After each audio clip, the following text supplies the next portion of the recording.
useful to point out that one of the first stops that the Prime Minister made was to Jollibee, which immediately qualifies you as an honorary Filipino.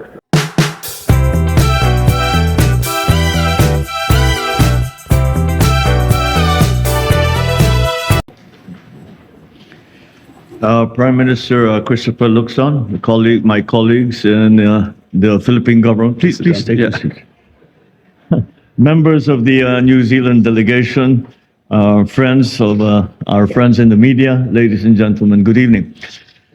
We mark today an important milestone in the friendship between Philippines and New Zealand as we welcome Prime Minister Christopher Locson and the New Zealand delegation to the Philippines. Our interaction and engagement with New Zealand is guided by our shared Pacific heritage, our common experiences as maritime nations, and by our collective desire for peace, stability, and prosperity.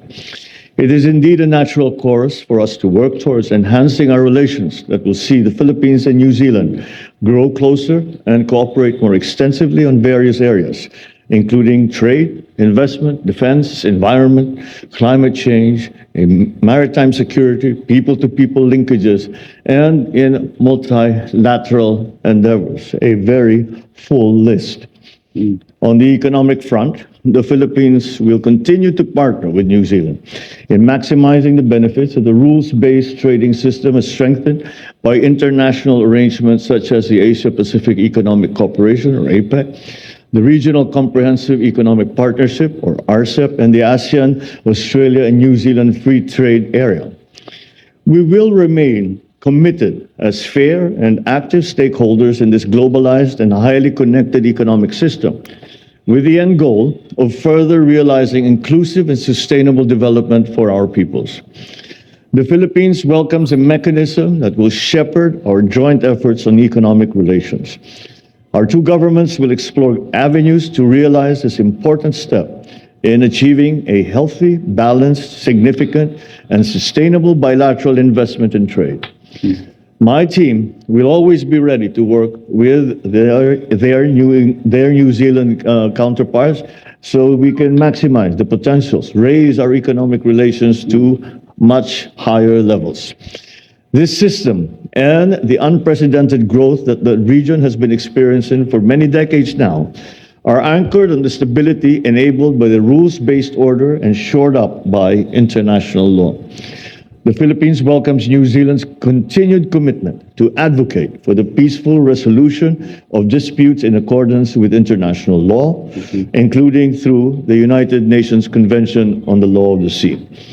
Your support, Mr. Prime Minister, and that of the New Zealand government strengthens the overarching principles on which our continued march to prosperity and regional security are anchored. We are delighted to acknowledge the intent of our friends in New Zealand to join our efforts towards a comprehensive maritime security for our region.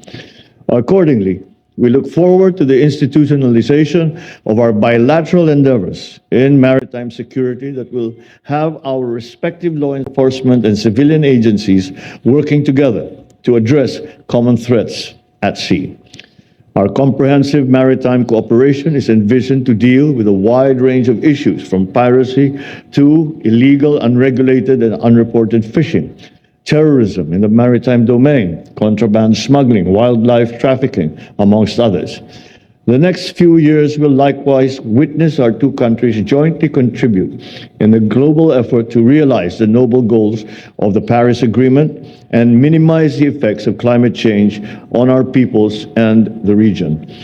This commitment also extends to our focused collaboration on humanitarian assistance and disaster relief. The camaraderie and friendly relations between Filipinos and Kiwis will remain as the strongest and most enduring connection that propels our common aspirations. We appreciate New Zealand for ensuring the welfare of almost 100,000 Filipinos who are pursuing academic courses, earning a living for their families, and achieving their dreams while positively contributing to the economies and societies of both our two countries. As Prime Minister Locsin himself has been able to personally see and admire the beauty and wonders of our country many times over, we wish that the next few years will see us welcoming a greater number of New Zealand nationals as well to visit, to explore, and to learn to love the Philippines. As we set our sights on the celebration of the 60th anniversary of bilateral relations in 2026, Prime Minister Locsin and I have agreed to continue working together in a steadfast manner and united in the vision of an elevated and more meaningful relationship between our two nations. Our strong commitments are identified clearly in the joint statement to be released after this press conference. Thank you very much and good evening to you all. Thank you very much. Well, President Marcos, can I say again, thank you very much for the very warm welcome that you've extended to myself, but also to our whole team.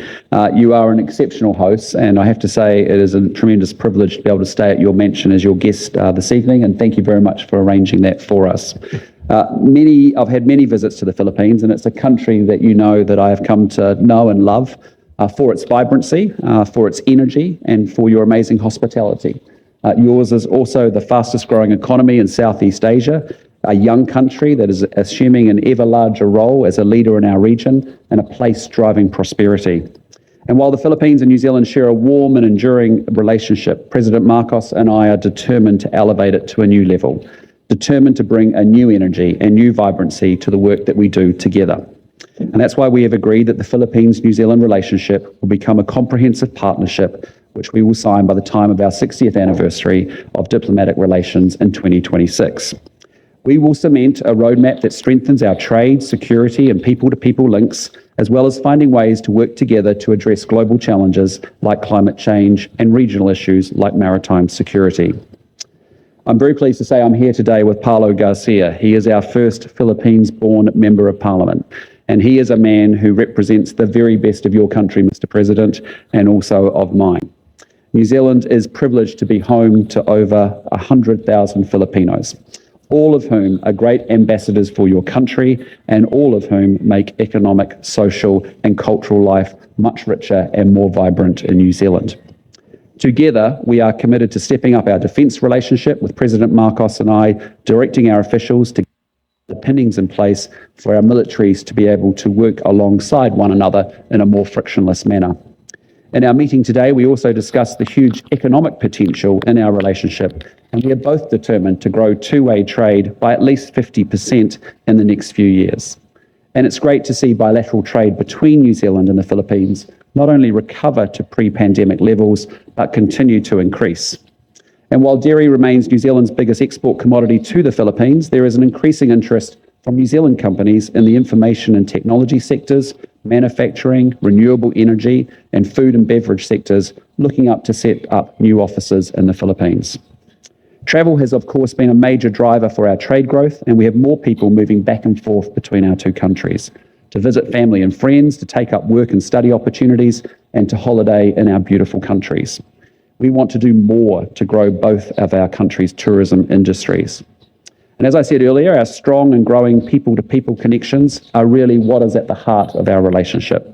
The Philippines and New Zealand have been working closely to improve understanding of each other's qualification systems, to deepen the understanding of our respective education systems and better support labour mobility. During our meeting, I reiterated New Zealand's commitment to supporting the development of the Philippines through our International Development Cooperation Programme. Over the last 3 years, New Zealand has provided over $31 million in funding. Amongst other things, this support has delivered climate resilience projects, tertiary scholarships, and support for the Mindanao peace process.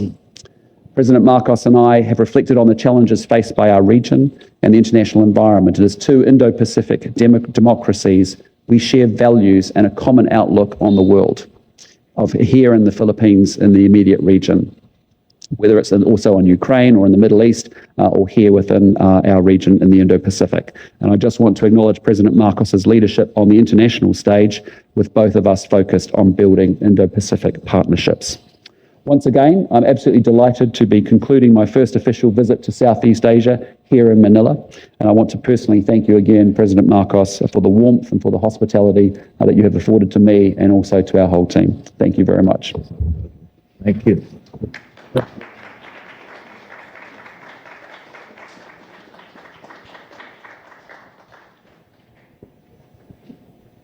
Yes.